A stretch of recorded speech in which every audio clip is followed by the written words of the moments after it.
வணக்கம். நான் உங்கள் அபிமான சத்யா பேசுகிறேன்.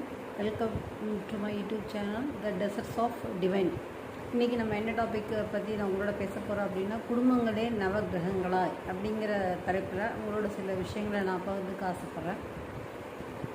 இந்த உலகத்தை பார்த்தீங்க அப்படின்னு சொன்னால், அந்த நவகிரகங்களும் நட்சத்திரங்களும் கோள்களும் பார்த்திங்கன்னா ஒரு விதியின் அடிப்படையில் வந்து சீராக சுற்றிக்கிட்டே அது இருக்குது.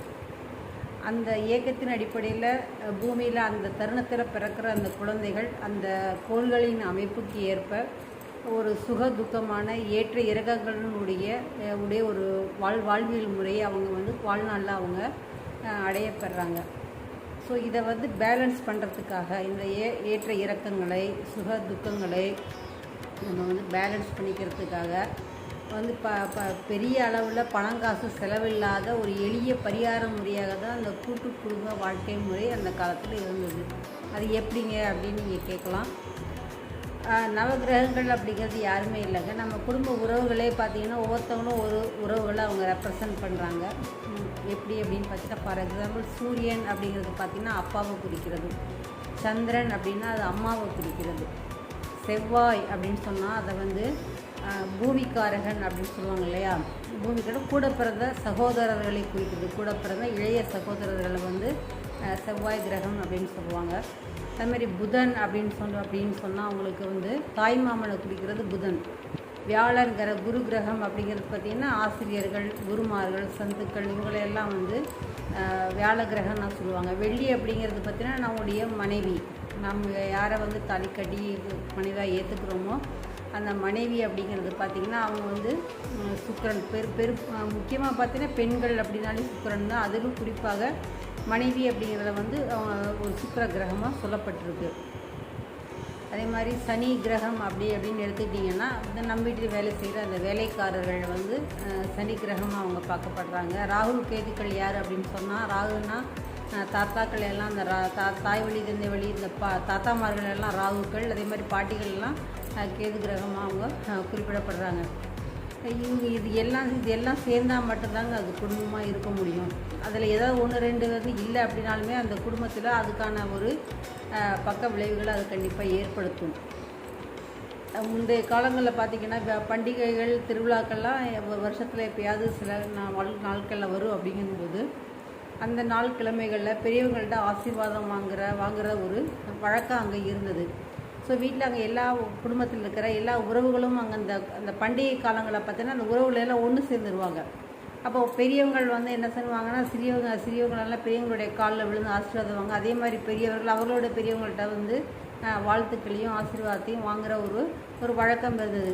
அவங்களுக்கு பணமாக சில விஷயங்களை கொடுக்கறது, ஒரு பரிசரியாக கொடுக்கறது, அதே மாதிரி அவங்க கொடுக்குற பணத்தை நம்ம வந்து அன்பளிப்பாக வாங்கிக்கிறது அப்படிங்கிற மாதிரி ஒரு குறுக்கல் முறை மூலமாக அவங்களுடைய பிளெஸ்ஸிங்ஸும் நம்ம வாங்கிக்கிறது மட்டும் இல்லாமல் கொடுக்கறது அப்படிங்கிற ஒரு பரிமாற்றம் அப்போ நடந்துகிட்டு இருந்தது. ஆனால் இப்போ பார்த்திங்கன்னா காலப்போக்கில் இப்போ எல்லாமே வந்து மாறி போயிடுச்சு சிஸ்டம். நம்ம வந்து இந்த கூட்டு குடும்ப அமைப்பு அப்படிங்கிறதே செதஞ்சு போனது நிலையில் இப்போ நம்ம என்ன பண்ண முடியும்? அப்போ அவ்வளோதானா நம்ம வாழ்க்கை முறை அப்படி இதுக்காக வந்து பெரிய பெரிய பரிகாரங்கள் படுறதுக்காக இன்றைக்கி பார்த்தீங்க அப்படின்னு சொன்னால் வீட்டையே ஒரு கோவிலாக மாற்றுறது மட்டும் இல்லாமல் பரிகாரங்கள் பேரில் நிறைய பணங்களையும் நம்ம இழக்கிற ஒரு கட்டாயத்துக்கு பாலாகிருக்கிறோம். பிரச்சனைகளுக்கு என்ன தான் பண்ணுறது அப்படிங்கிற தீர்வு தெரியாமல். ஸோ இதுக்கு வந்து ஆல்டர்னேட்டிவ் இப்போ நம்ம என்ன பண்ணலாம்? இப்போ கூட்டு குடும்பம் சேர்ந்து போச்சு அப்படின்னு இன்னும் சிலருக்குலாம் பார்த்தீங்கன்னா அந்த வீட்டில் அந்த உறவுகளே இருக்க மாட்டாங்க, தவறி போயிருப்பாங்க, இல்லை அவங்க விட்டு போயிடுப்பாங்க, இப்படி இருக்கலாம். இன்னும் சிலருக்கு பார்த்தீங்கன்னா இருப்பாங்க, ஆனால் அவங்க நீங்கள் சொல்கிற மாதிரி போய் அவங்கள்ட்ட ஒரு ஆசீர்வாதம் வாங்குறதோ அவங்களுக்கான உதவி செய்கிறதோ பிடிக்காதேன்னு அந்தளவுக்கு ஒரு மோசமான பிஹேவியர் அவங்கக்கிட்ட நடந்திருக்கும். ஸோ இது ஏன் அந்த மாதிரி நடக்குது அப்படின்னு பார்த்தீங்கன்னா, அந்த கிரகங்கள் நமக்கு அனுகூலமாக இல்லை அப்படின்னா நம்ம ஹாரோஸ்கோப்பில் ஸோ அதை சார்ந்த உறவுகள் நம்மளை துன்புறுத்துவதும் அவங்களால் நமக்கு பிரச்சனைகள் வருவதும் ஏற்படும். அப்படி இல்லை அப்படின்னு சொன்னால் அவங்க வந்து அப்படி ஒரு சிக்கலான அமைப்பு இருக்கிற ஒரு குடும்பத்தில் போய் அவங்க வந்து வேறு வழி இல்லாமல் போய் மாட்டிக்கிற ஒரு சூழ்நிலையை அந்த பிரபஞ்சம் ஏற்படுத்திடும். எப்படியோ பண்ணி அவங்க கர்மாவை கழிக்கிறதுக்கான அந்த வழிமுறையை அவங்க கண்டுபிடிச்சி அனுப்பிச்சி வச்சிடும். ஸோ இப்போ அதுலேருந்து நம்ம தப்பிக்கணும் அப்படின்னா என்ன பண்ணலாம்? அதுக்கு ஒரு எளிய ஏதாவது வழிமுறை இருக்கா? உங்களுக்கு பணங்காசே செலவில்லாத உங்களுக்கு எளிய வழிமுறையை நான் உங்களுக்கு சொல்ல போகிறேன்.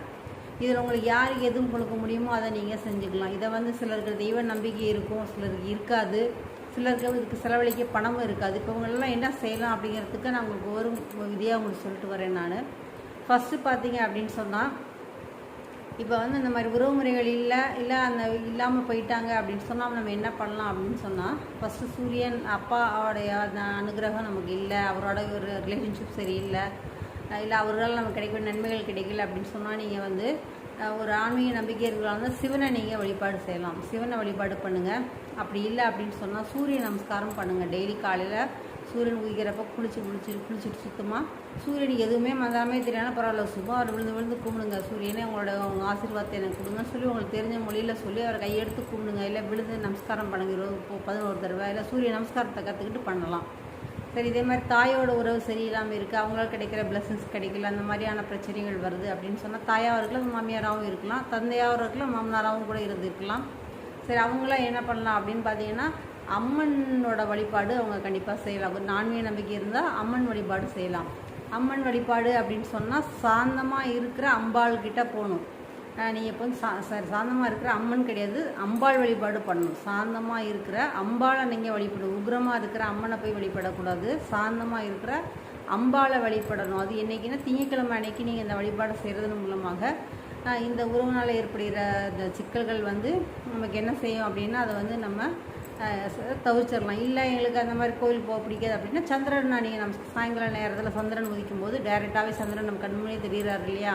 ஸோ சந்திர நமஸ்காரத்தை தெரிஞ்சுக்கிட்டு நீங்கள் அந்த சந்திர நமஸ்காரத்தை கூட நீங்கள் பண்ணலாம். இல்லை எனக்கு அந்த மாதிரி பண்ணதுக்குலாம் பிடிக்காது அப்படின்னா தாய்மார்கள், சந்திரன் அப்படின்னா தாய்மார்களுக்கு வேண்டிய உங்களாலான உதவிகளை நீங்கள் செய்யலாம். உங்கள்கிட்ட பணம் காசு வசதி இருக்குது அப்படின்னு சொன்னால் உங்களாலான உதவிகளை செய்யலாம். இப்போ நீங்கள் இன்னொரு கேட்டகரி ஒன்று இருக்குது, எங்களுக்கு ஆன்மீக பரிகாரமும் பிடிக்காது, எங்களுக்கு யாருக்கும் பணம் செலவழிக்கவும் முடியாது, எங்கள்கிட்ட செலவும் இல்லை, இப்படி ஒரு கேட்டகரி இருப்பேன். அவங்களாம் என்ன பண்ணுறது நான் கடைசியாக அவங்களுக்கு சொல்கிறேன். இப்போ அடுத்து நம்ம வந்து செவ்வாய் எடுத்துக்கலாம். அது கூட பிறந்த சகோதரர்களால் நமக்கு ப்ராப்ளங்கள் வருது, அவங்களால நமக்கு நிம்மதி இல்லாமல் போகுது, இளைய சகோதரர்கள் குறிப்பாக அப்படின்னு சொன்னால் நீங்கள் வந்து முருகப்பெருமானை வழிபடலாம் செவ்வாய்க்கிழமை அன்னைக்கு. அப்படி இல்லை அப்படின்னு சொன்னால் நீங்கள் வந்து நரசிம்மரை நீங்கள் வழிபாடு பண்ணலாம். வைணவர்களாக இருந்தால் நீங்கள் நரசிம்மரை கூட அன்றைக்கி வழிபாடு பண்ணலாம்.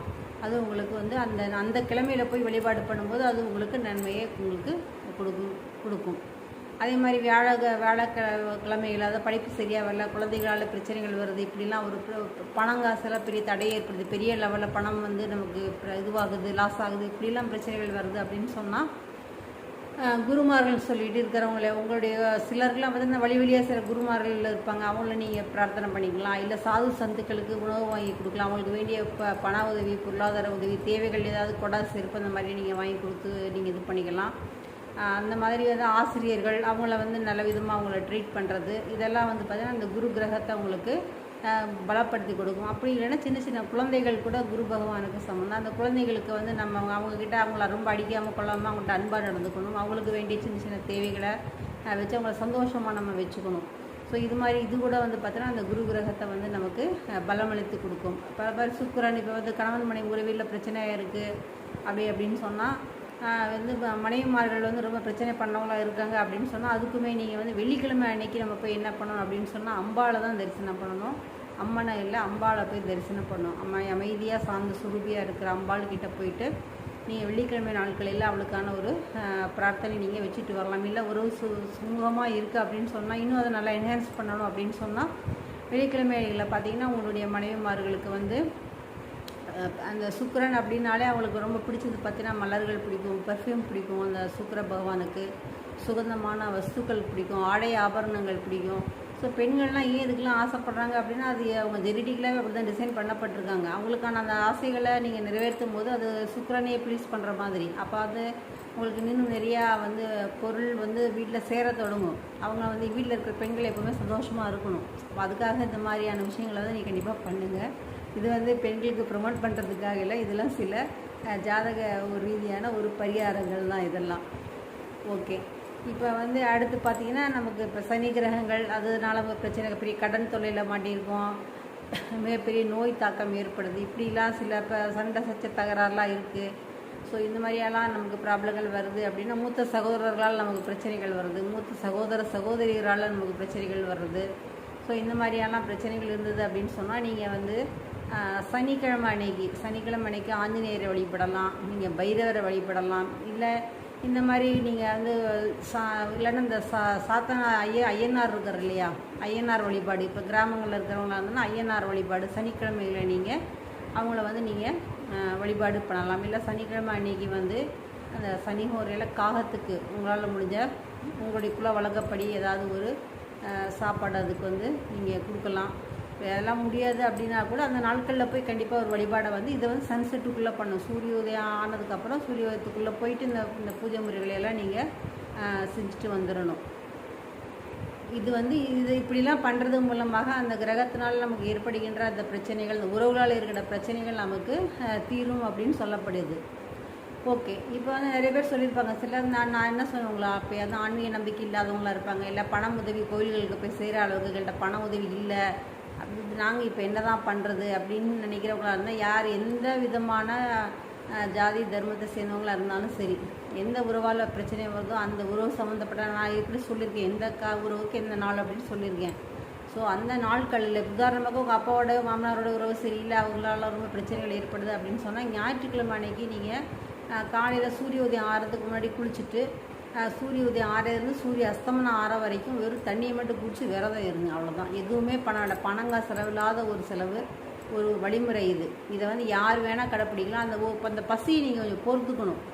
அதை அந்த சன்செட் அமைதி ஆற வரைக்கும் நீங்கள் வந்து வேறு எந்த விதமான சிந்தனையும் இல்லாமல் டிவி பார்க்குறது யார்கிட்ட அதெல்லாம் பண்ணாமல் ஒரு தியான முறையை மாதிரி ஒரு அமைதியான ஒரு ரொம்ப அதிகமாக சண்டைகிட்ட போடாமல் நீங்கள் தண்ணியை மட்டுமே குடிச்சிட்டு விரதம் இருக்கணும். அன்றைக்கி அந்த ஒரு நாள் மட்டும் அந்த டயத்துக்கு இருங்க. எந்த கிழமையில் யாரால் பிரச்சனையோ அந்த கிழமையில் விரதம் இருந்துருங்க. இதுக்கு பணம் காசு எதுவுமே தேவையில்லை. பூஜை முறைகள் எதுவும் நீங்கள் ஃபாலோ பண்ண வேண்டாம். சன்செட் ஆகிடுச்சா அந்த நேரத்துக்கு அப்புறமா ஏதாவது ஒரு பழ ரசம் ஏதாவது சின்னதாக கொஞ்சமாக சாப்பிட்டுட்டு அப்புறம் ஒரு லைட்டான சாப்பாடு, உடனே ஹெவியாலாம் வெளுத்து கட்டக்கூடாது, ஒரு லைட்டான ஒரு சாப்பாடை எடுத்து அன்றைக்கி அந்த விரத முறையை முடிச்சுக்கோங்க. ஸோ இதை வந்து நம்ம அப்படியே பழகிக்கிட்டே செஞ்சுக்கிட்டே வர என்ன ஆகும் அப்படின்னு சொன்னால், அந்த கிரகங்களினுடைய அந்த மோசமான தாக்கங்கள்லேருந்து நம்ம வெளியே வரலாம். அந்த கிரகத்தினுடைய ஆசீர்வாதமும் நமக்கு கிடைக்கும். அது சம்மந்தப்பட்ட உறவுகள் நமக்கு பலப்படும். அந்த கிரகங்கள் சம்மந்தப்பட்ட அந்த ஒரு பாக்கியம், அதனால் கிடைக்கக்கூடிய அந்த நன்மைகள், சந்தோஷங்கள், இது உதவிகள், இது எல்லாமே நமக்கு இந்த பூலோகத்தில் வந்து நமக்கு கிடைக்க ஆரம்பிக்கும். ஸோ இந்த பதிவு உங்களுக்கெல்லாம் வந்து ரொம்ப பயனுள்ளதாக இருக்கும்னு நினைக்கிறேன். So you please subscribe my YouTube channel, The Deserts of Devon. நன்றி.